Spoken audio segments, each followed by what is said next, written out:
Friends, आज हम class 8 civics का चैप्टर अंडरस्टैंडिंग लॉस का 5th मॉड्यूल करेंगे। फ्रेंड्स, जैसा कि आपको याद होगा, पिछले मॉड्यूल में हमने पढ़ा था कि किसी भी लॉ के बनने या फिर अमेंड होने में यानी कि चेंज होने में बहुत सारे लोगों की मेहनत लगती है और बहुत लंबा टाइम भी लगता है। इसको समझने के लिए हमने डोमेस्टिक वायलेंस एक्ट के बारे में पढ़ा था। तो चलिए फ्रेंड्स, आज हम इस मॉड्यूल में इस टॉपिक को कंटिन्यू करते हैं। तो फ्रेंड्स, हमने अभी तक पढ़ा कि डोमेस्टिक वायलेंस के अगेंस्ट एक नए सिविल लॉ के लिए लोगों ने, खास तौर पर विमेन ने डिमांड करनी शुरू कर दी। ये तो आप जानते ही हो। और 1999 में एक ग्रुप बना लॉयर्स कलेक्टिव के नाम से, जिसमें फ्रेंड्स देश भर के लॉयर्स, लॉ स्टूडेंट्स और एक्टिविस्ट्स थे। इन सभी लोगों ने इसमें पार्टिसिपेट किया और इस ग्रुप ने एक नया बिल बनाया जिसे domestic violence prevention and protection bill के नाम से जाना गया। तो बताओ फ्रेंड्स, 1999 में जो ग्रुप बना था जिसमें लॉयर्स, लॉ स्टूडेंट्स और एक्टिविस्ट्स थे, वो किस नाम से जाना गया? बिल्कुल ठीक, लॉयर्स कलेक्टिव के नाम से। और फ्रेंड्स, इसी ग्रुप ने एक न्यू बिल बनाया जिसे domestic violence prevention and protection bill के नाम से जाना गया। अब यहाँ पर फ्रेंड्स एक इम्पॉर्टेंट वर्ड है, बिल, जिसका मतलब समझना बहुत ज़रूरी है हमारे लिए। यहाँ पर जब हम बिल की बात करते हैं तो वो इलेक्ट्रिसिटी या वाटर बिल नहीं होता है, बल्कि एक लीगल बिल होता है। जब भी कंट्री में कोई नया लॉ बनना होता है तो पहले पार्लियामेंट में एक बिल सबमिट किया जाता है, मतलब एक रिटन स्टेटमेंट दी जाती है जिसमें नए लॉ के बारे में सारी इंफॉर्मेशन प्रोवाइड करते हैं और साथ में ये भी बताया जाता है कि वो लॉ ज़रूरी क्यों है। तो फ्रेंड्स, जब डोमेस्टिक वायलेंस बिल को बनाने की डिमांड रखी गई, तब उसमें बहुत सारी डिमांड्स को इंक्लूड किया गया, जैसे कि लॉयर्स कलेक्टिव ग्रुप के मेंबर्स का ये मानना था कि डोमेस्टिक वायलेंस में फिजिकल, इकोनॉमिक यानी पैसे से रिलेटेड, वर्बल और इमोशनल सभी तरह के अब्यूज को इंक्लूड किया जाए। तो फ्रेंड्स, लॉयर्स कलेक्टिव क्या चाहते थे? सो फ्रेंड्स, लॉयर्स कलेक्टिव की ये डिमांड थी कि डोमेस्टिक वायलेंस में सभी तरह के अब्यूजेस इंक्लूडेड हों, फिर चाहे वो फिजिकल अब्यूज हो, इकोनॉमिक अब्यूज हो, वर्बल अब्यूज हो या फिर इमोशनल अब्यूज हो। So they wanted to expand the term domestic violence. इसके साथ ही इस लॉ में हर वुमन को इंक्लूड किया गया जो शेयर्ड हाउस होल्ड में रहती है। फ्रेंड्स, इस लॉ में विमेन को प्रोटेक्ट करने की बात रखी गई सो दैट उन्हें उस शेयर्ड हाउस होल्ड से ना निकाला जाए। और फ्रेंड्स, सभी विमेन को इंक्लूड करने का मतलब है कि वाइफ्स के अलावा डॉटर्स, मदर्स या सिस्टर्स, अगर इनमें से किसी के साथ भी किसी भी तरह का अब्यूज होता हो, चाहे वो फिजिकल हो या इमोशनल, तो वो भी डोमेस्टिक वायलेंस के अगेंस्ट कंप्लेन कर सकती हैं। और फ्रेंड्स, आपको याद ही होगा कि पहले डोमेस्टिक वायलेंस में यूजुअली वाइफ्स अपने हस्बैंड्स के अगेंस्ट कंप्लेन करती थी, but while giving a broader explanation to domestic violence, ये सजेस्ट किया गया कि एक शेयर्ड हाउस होल्ड में रहने वाली सभी औरतें इंक्लूडेड होंगी, मदर्स, डॉटर्स, सिस्टर्स, सभी लोग, और उन्हें ये राइट होगा कि वो घर में रह सकें और उन्हें कोई निकाल नहीं सकता।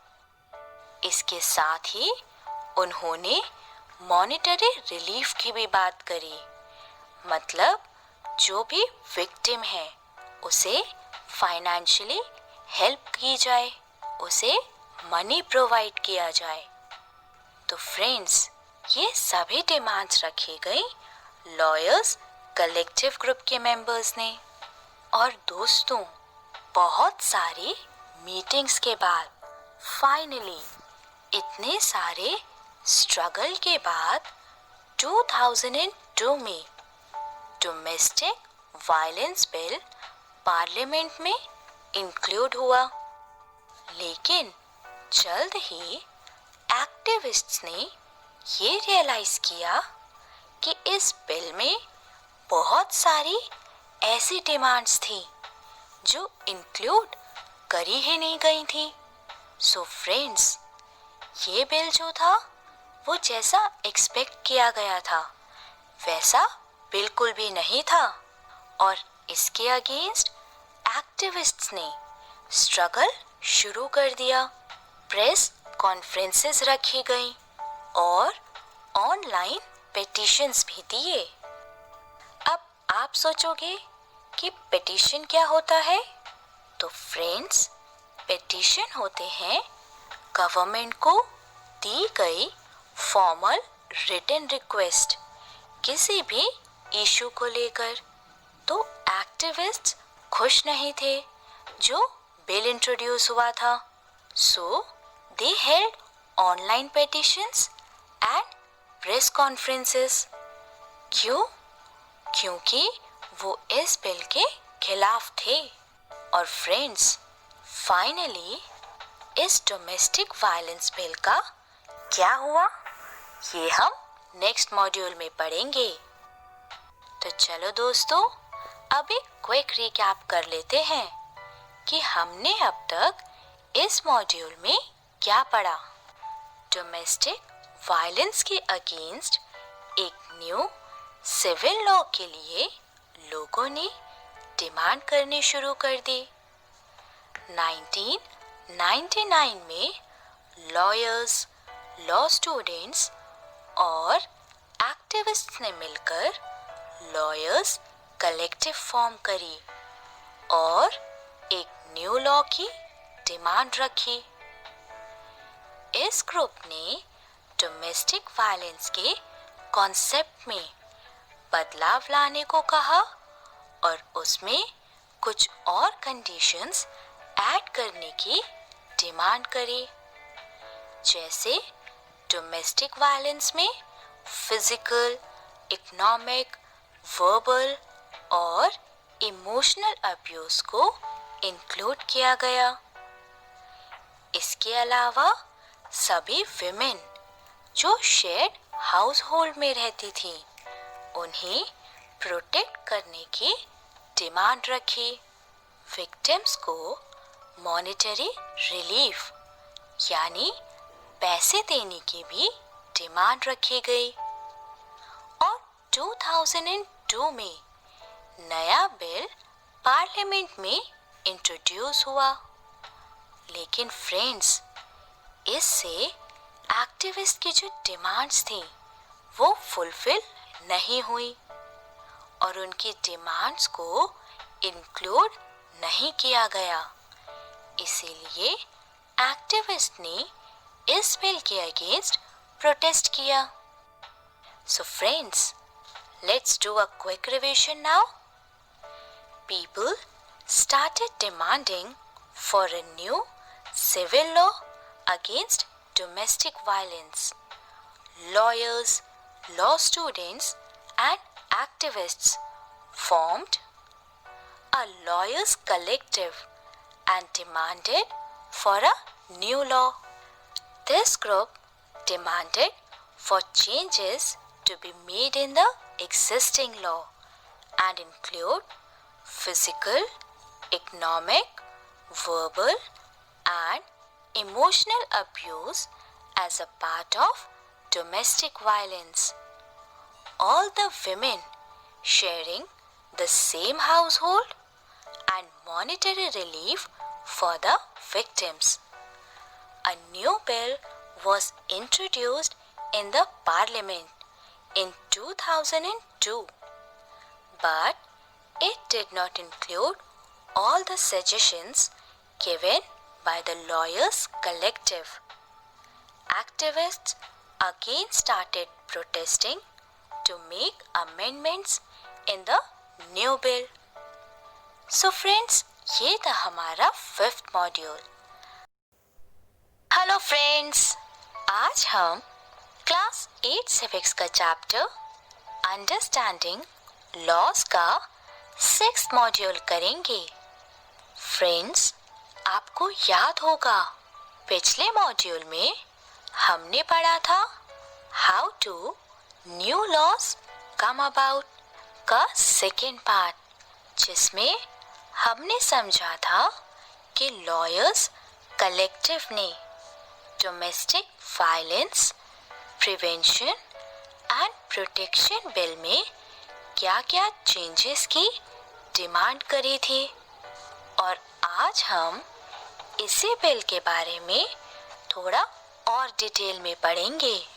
सो फ्रेंड्स, जैसा कि हमने पिछले मॉड्यूल में पढ़ा था कि ऑल्दो पार्लियामेंट में 2002 में बिल इंट्रोड्यूस किया गया, बट उसे एक्टिविस्ट्स ने अपोज किया। क्यों?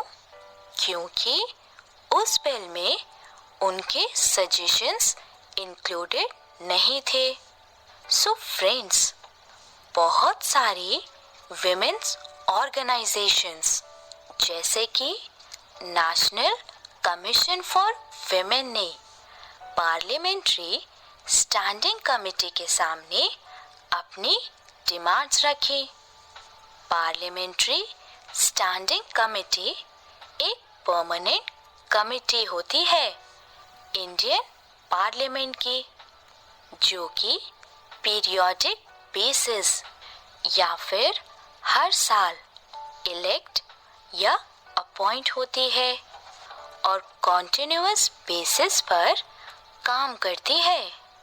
सो फ्रेंड्स, बहुत सारी विमेन्स ऑर्गेनाइजेशंस ने जैसे कि नेशनल कमीशन फॉर विमेन ने पार्लियामेंट्री स्टैंडिंग कमेटी के सामने अपनी डिमांड्स रखी और साथ ही बच्चों की टेम्पररी कस्टडी की भी बात कही।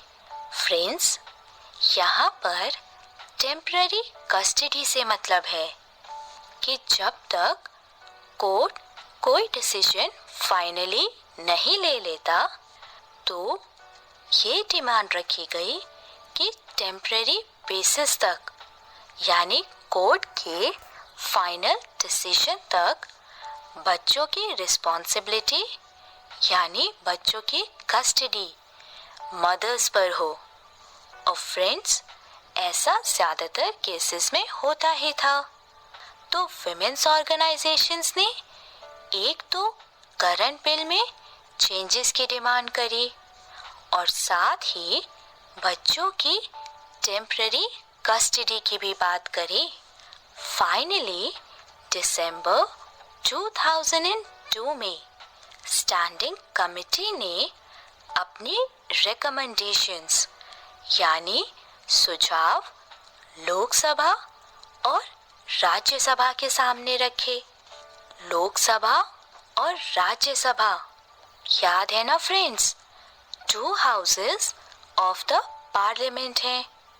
तो स्टैंडिंग कमेटी ने लोकसभा और राज्यसभा के सामने अपने सुझाव रखे और स्टैंडिंग कमेटी की रिपोर्ट ने विमेन कमीशन की ज़्यादातर डिमांड्स एक्सेप्ट कर ली।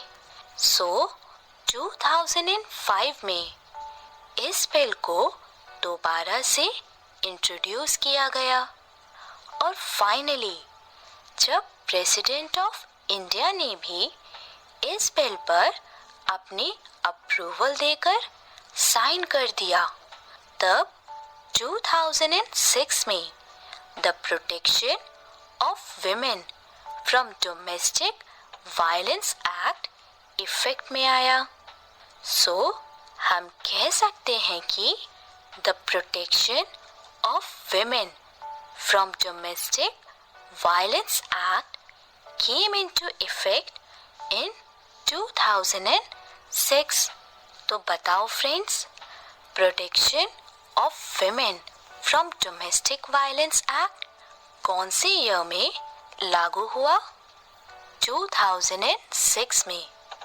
इसे रीइंट्रोड्यूस किया गया 2005 में and it finally came into effect in 2006।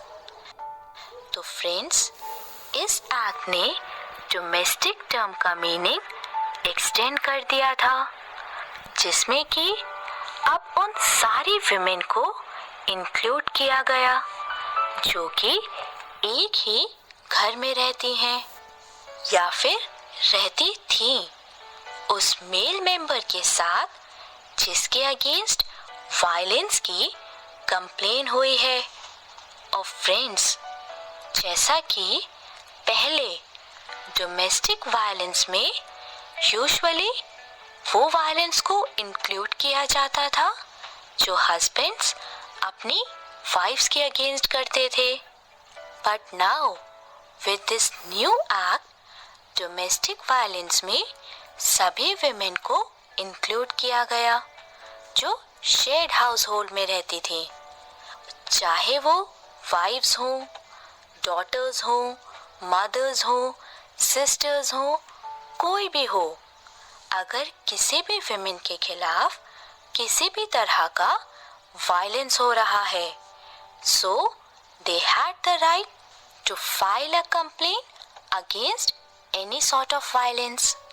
तो दोस्तों, हम ये कह सकते हैं कि ये लॉ एक इम्पॉर्टेंट स्टेप था जिससे विमेन को ये राइट मिला कि वो शेयर्ड हाउस होल्ड में रह सके और उन्हें हर तरह के वायलेंस से प्रोटेक्शन मिल सके।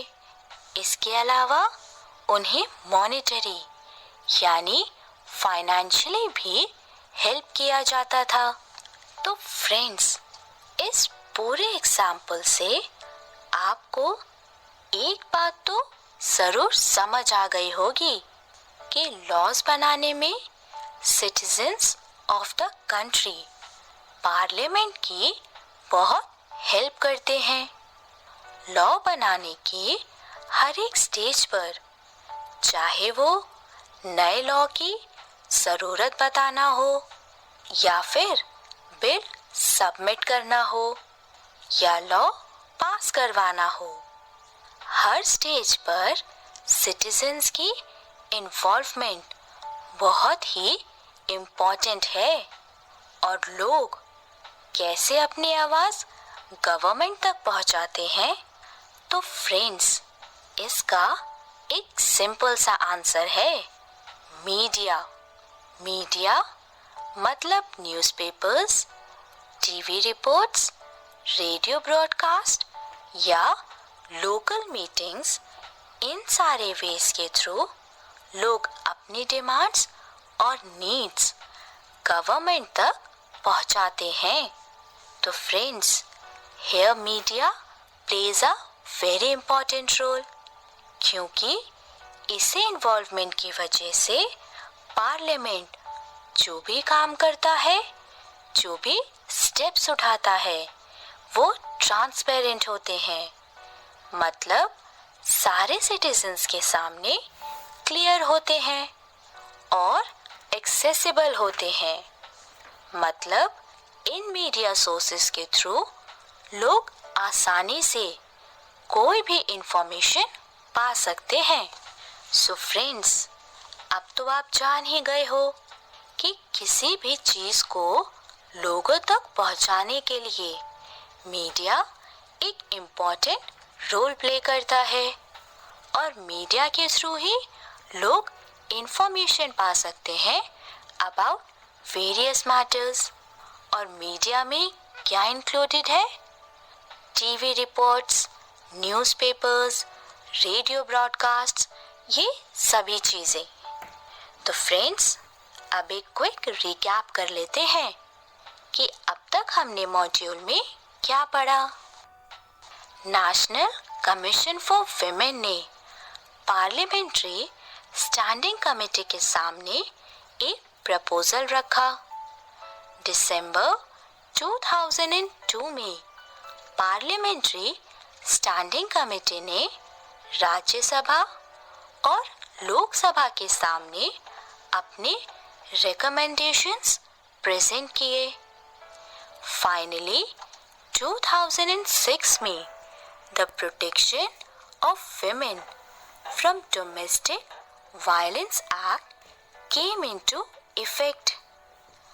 लॉ मेकिंग के प्रोसेस की हर स्टेज पर सिटीजन्स की वॉइस यानी उनके व्यूज इम्पोर्टेंट रोल प्ले करते हैं। लोग अपनी बात गवर्नमेंट तक या लॉ मेकिंग अथॉरिटीज तक मीडिया जैसे newspapers, TV reports, radio broadcast और लोकल मीटिंग्स के थ्रू पहुंचा सकते हैं।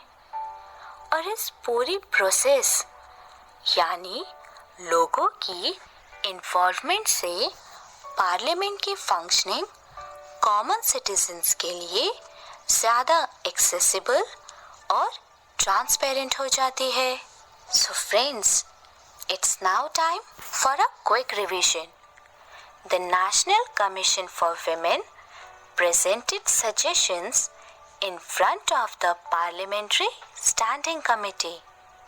In December 2002, the Parliamentary Standing Committee presented its recommendations in Lok Sabha and Rajya Sabha.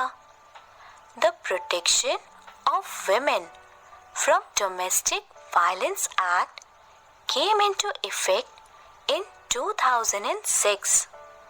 The voice of citizens play an important role in the entire law-making process. This voice of citizens is heard through media sources such as newspapers, TV reports, radio broadcasts, and local meetings. This involvement of people in this process makes the functioning of the parliament more accessible and transparent. तो friends, ये था हमारा 6th module.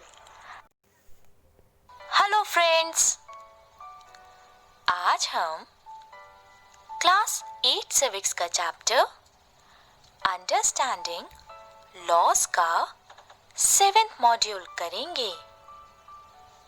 Friends, आपको याद होगा पिछले module में हमने पढ़ा था कि कैसे लॉज बनते हैं और इस मॉड्यूल में हम पढ़ेंगे about unpopular and controversial laws.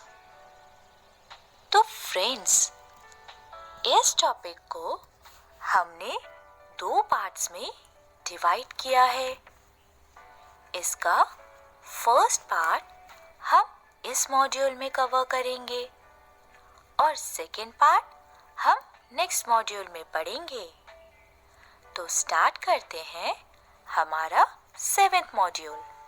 तो दोस्तों, हम ऑलरेडी पढ़ ही चुके हैं कि लॉज कैसे बनते हैं या फिर कैसे अमेंड होते हैं, यानी चेंज होते हैं।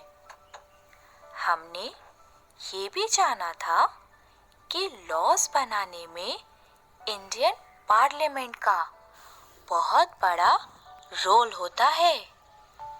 याद है ना फ्रेंड्स, हम तो ऑलरेडी ये पढ़ ही चुके हैं that Indian parliament plays a very important role in making laws. पर फ्रेंड्स, कई बार ऐसा भी होता है कि पार्लियामेंट कुछ ऐसे लॉज पास कर देता है जो बहुत अनपॉपुलर होते हैं। मतलब लोग उन लॉज को फॉलो नहीं करना चाहते। कुछ सिचुएशंस में हो सकता है कि जो लॉ बना है वो कॉन्स्टिट्यूशन के अकॉर्डिंग बना हो और लीगल भी हो, लेकिन फिर भी फ्रेंड्स, लोग उसे एक्सेप्ट नहीं करना चाहते, क्योंकि शायद लोगों को उस लॉ के पीछे की इंटेंशन जो है वो अनफेयर और हार्मफुल लगती हो। और ऐसा होने पर लोग ऐसे लॉज के अगेंस्ट प्रोटेस्ट कर सकते हैं और उसको क्रिटिसाइज कर सकते हैं, मतलब उसके अगेंस्ट बोल सकते हैं। तो फ्रेंड्स, क्या पढ़ा हमने? हमने पढ़ा कि कई बार ऐसा होता है कि जो लॉज पार्लियामेंट बनाता है, कभी कभी वो लॉ लोगों को, that is the citizens of a country, उन्हें पसंद नहीं आता है। और क्यों? क्योंकि उन्हें लगता है कि वो पर्टिकुलर लॉ, उस लॉ को बनाने की जो इंटेंशन है वो अनफेयर है। तो लोग, ऑब्वियस सी बात है, उस लॉ को फॉलो करना पसंद नहीं करते हैं। और फ्रेंड्स, ऐसा भी होता है कि ऐसे कंट्रोवर्शियल और अनपॉपुलर लॉज के खिलाफ लोग जो है वो प्रोटेस्ट करें, उसको क्रिटिसाइज करें। आप तो जानते ही हो कि हमारी कंट्री इंडिया एक डेमोक्रेसी है और किसी भी डेमोक्रेटिक कंट्री का सबसे इम्पोर्टेंट फीचर क्या होता है friends? Come on, give it a try. चलो मैं बताती हूँ। किसी भी डेमोक्रेटिक कंट्री का सबसे इम्पोर्टेंट फीचर होता है फ्रीडम ऑफ एक्सप्रेशन, मतलब अपने व्यूज सबके सामने रखना, और वो भी बिना किसी रोक टोक के। और इसीलिए friends, citizens newspapers, TV news, public meetings के थ्रू रिप्रेसिव यानी अनफेयर लॉज को क्रिटिसाइज कर सकते हैं। और जब एक साथ बहुत सारे लोग मिलकर किसी लॉ के अगेंस्ट प्रोटेस्ट करते हैं या उसे क्रिटिसाइज करते हैं तो पार्लियामेंट पर भी प्रेशर बनता है कि वो लॉ को चेंज करे। तो चलिए फ्रेंड्स, ऐसे ही अनपॉपुलर और कंट्रोवर्शियल लॉस के बारे में एग्जाम्पल से थोड़ा डिटेल में समझते हैं। फ्रेंड्स, ये बहुत कॉमन एग्जाम्पल है। जब भी आप अपनी फैमिली या फ्रेंड्स के साथ मार्केट जाते हो तो आपने देखा होगा कि वहाँ पर बहुत सारे हॉकर्स और वेंडर्स होते हैं। आपने देखा ही होगा कि सड़क के किनारे यूजुअली फुटपाथ्स पर कुछ लोग सामान बेचते हैं या कुछ लोग ठेले पर चीजें बेचते हैं। इन्हें हॉकर्स और स्ट्रीट वेंडर्स कहते हैं। फ्रेंड्स, कई ऐसे म्युनिसिपल लॉज हैं जिनके अकॉर्डिंग हॉकिंग और स्ट्रीट वेंडिंग इलीगल है। मतलब लोगों को रोड्स पर सामान बेचना अलाउड नहीं है। और फ्रेंड्स, एक तरह से देखा जाए तो ऐसे लॉस गलत भी नहीं है, क्योंकि ओपन पब्लिक स्पेस पर सबका राइट है सो दैट लोग फ्रीली पेवमेंट्स पर चल सकें। लेकिन फ्रेंड्स, हम इस बात को भी निग्लेक्ट नहीं कर सकते कि ये स्ट्रीट वेंडर्स कई सारी सर्विसेज लोगों को सस्ते में और एफिशिएंटली प्रोवाइड करते हैं। और फ्रेंड्स, यही इनके सोर्स ऑफ लाइवलीहुड है। They earn money through this. और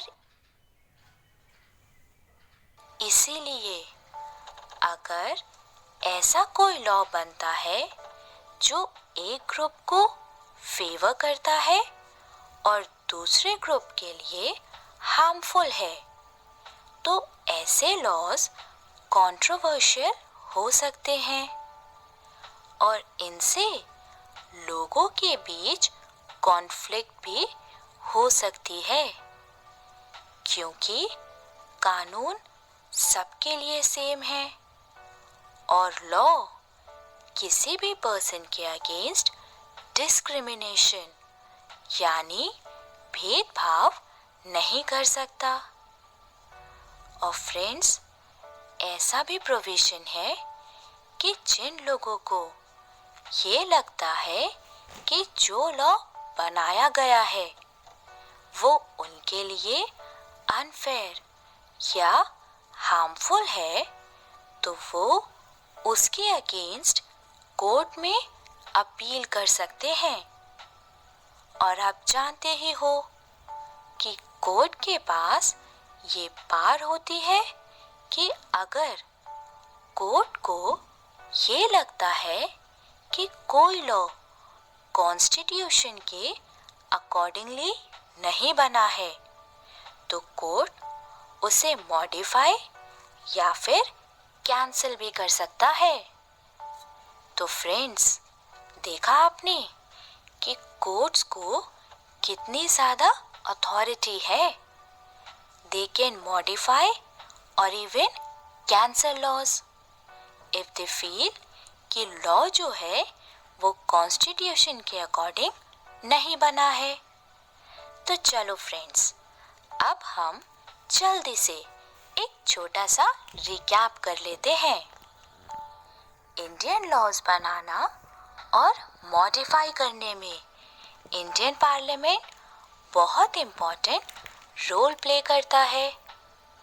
कई बार पार्लियामेंट कुछ ऐसे लॉज पास करता है जो लीगल और कॉन्स्टिट्यूशनल तो होते हैं, लेकिन अनपॉपुलर और कंट्रोवर्शियल भी हो सकते हैं।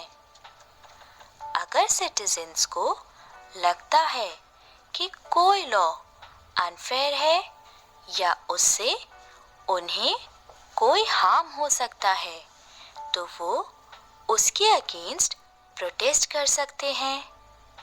और इंडिया जैसी डेमोक्रेटिक कंट्री में हर एक सिटीजन को अपने व्यू एक्सप्रेस करने की फ्रीडम है, और इसीलिए लोग newspapers, TV reports, public meetings के थ्रू किसी भी अनफेयर लॉ को क्रिटिसाइज कर सकते हैं। लोग किसी भी अनफेयर लॉ के अगेंस्ट कोर्ट में अपील कर सकते हैं, और कोर्ट के पास ये पावर होता है कि जो लॉज कॉन्स्टिट्यूशन के अकॉर्डिंग नहीं है, उन्हें कोर्ट मॉडिफाई या कैंसिल भी कर सकता है।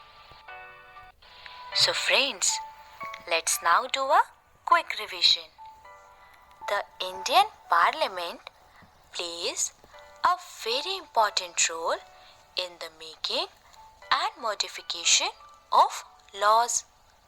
Sometimes the Parliament may pass certain laws which may be legal and based on the Constitution, but also unpopular and controversial. Citizens can criticize and protest against the laws if they feel that the intention behind the law is unfair and harmful for them. In a democratic country like India, people have the freedom to express their views, and they can do so through newspapers, TV reports, and public meetings. Citizens can even approach a court against any unfair law. The court has the power to change or cancel any law which is unconstitutional.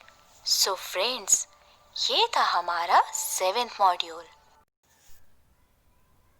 Friends, आज हम class 8 civics का chapter understanding laws का 8th module करेंगे। Friends, आपको याद होगा पिछले module में हमने पढ़ा था अनपॉपुलर और कंट्रोवर्शियल लॉज के बारे में, और आज हम इस मॉड्यूल में अनपॉपुलर और कंट्रोवर्शियल लॉज के बारे में थोड़ा और जानेंगे। फ्रेंड्स, आपको याद होगा पिछले मॉड्यूल में हमने पढ़ा था कि कभी-कभी पार्लियामेंट कुछ ऐसे लॉज बनाता है जो सिटीजन्स को ठीक नहीं लगते, और सिटीजन्स उस लॉ को क्रिटिसाइज करते हैं और उसके अगेंस्ट प्रोटेस्ट करते हैं। तो चलिए फ्रेंड्स, इस बात को कुछ एग्जाम्पल से समझते हैं। फ्रेंड्स, आपको याद होगा हमने पढ़ा था कि इंडियन नेशनलिस्ट्स यानी वो लोग जो इंडियन फ्रीडम स्ट्रगल में एक्टिवली इन्वॉल्व थे, तो इंडियन नेशनलिस्ट्स ने ब्रिटिश गवर्नमेंट के आर्बिट्ररी लॉज के अगेंस्ट प्रोटेस्ट किया था। आर्बिट्ररी से फ्रेंड्स यहाँ हम अनफेयर समझ सकते हैं, तो इंडियन नेशनलिस्ट्स ने ब्रिटिश के आर्बिट्ररी अनफेयर लॉज के अगेंस्ट प्रोटेस्ट किया था। जैसे अगर हम बात करें रोलेट एक्ट 1919 की, जिसमें ब्रिटिश गवर्नमेंट को ये राइट था कि वो लोग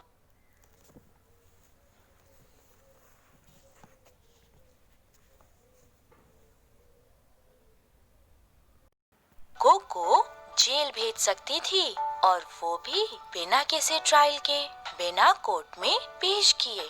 तो फ्रेंड्स, आप समझ ही सकते हो कि ये कितना अनफेयर लॉ था, और इसी अनफेयर लॉ को काफी सारे लोगों ने क्रिटिसाइज किया था। काफी सारे लोगों ने, यानी हमारे इंडियन नेशनलिस्ट्स और कई सारे लोगों ने इसके अगेंस्ट प्रोटेस्ट किया था। इसी तरह आपको याद होगा, आपने अपनी प्रीवियस क्लास में पढ़ा होगा कि कैसे रोजा पार्क्स, एक अफ्रीकन अमेरिकन वुमेन ने अपनी सीट एक वाइट मैन को देने से मना कर दिया था। फ्रेंड्स, ये उनका तरीका था प्रोटेस्ट करने का उस अनफेयर लॉ के अगेंस्ट, जिसमें सभी पब्लिक एरियाज, यहाँ तक कि सड़कों को भी सेग्रीगेट यानी डिवाइड किया गया था व्हाइट्स और अफ्रीकन अमेरिकन के बीच। तो फ्रेंड्स, रोजा पार्क्स का ये स्टेप बेस बना सिविल राइट्स मूवमेंट का, जिससे सिविल राइट्स एक्ट बना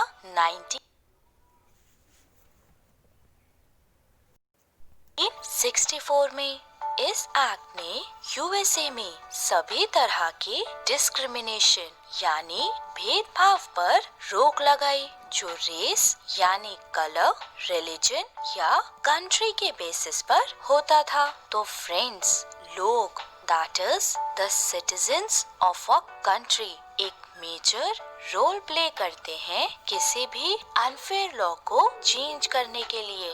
और फ्रेंड्स, हमें ये हमेशा याद रखना चाहिए कि ये हमारी रिस्पॉन्सिबिलिटी है अपनी कंट्री की वेलबींग में पार्टिसिपेट करना।